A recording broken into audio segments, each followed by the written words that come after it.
Sicuramente vanno fatti i complimenti a Reggio Calabria, che ha espresso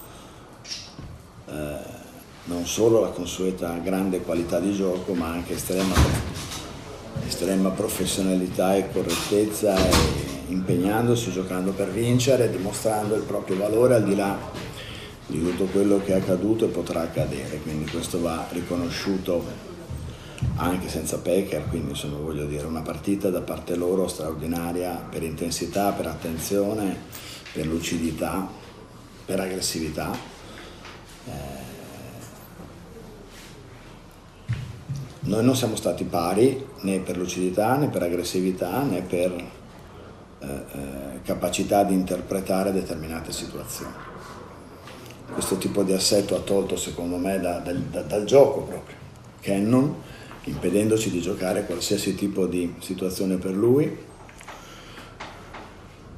Ci ha aperto molti tiri che non siamo riusciti a concretizzare e a trasformare, purtroppo, ma nonostante questo in diverse situazioni avevamo riacquistato il controllo. Eravamo partiti molto bene, ma poi avevamo riacquistato il controllo della partita e ogni volta in quei momenti abbiamo commesso degli errori, e quindi la ripetitività con la quale abbiamo commesso degli errori, senza ombra di dubbio, è una colpa nostra che dobbiamo assolutamente assumerci. Detto questo, credo che la situazione, per fortuna, sia ancora rimediabile, nel senso che i risultati alla mano, c'è ancora la possibilità, vincendo a Roma, di ottenere questi playoff, ma è chiaro che è il vincendo a Roma che diventa fondamentale. Dobbiamo ritornare ad essere la squadra con lo spirito giusto, con l'aggressività giusta.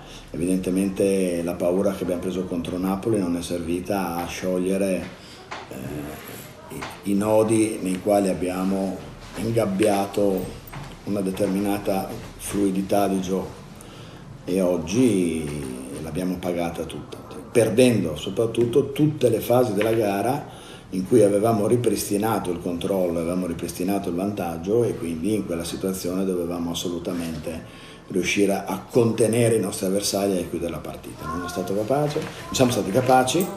La chiave e l'emblema sono state le due bombe consecutive di Fabio e di Roberts, che ci hanno portato a -5 dal +1, e sono errori gravi, ecco, che abbiamo commesso, e di quali è giusto che io per primo me ne assuma la responsabilità.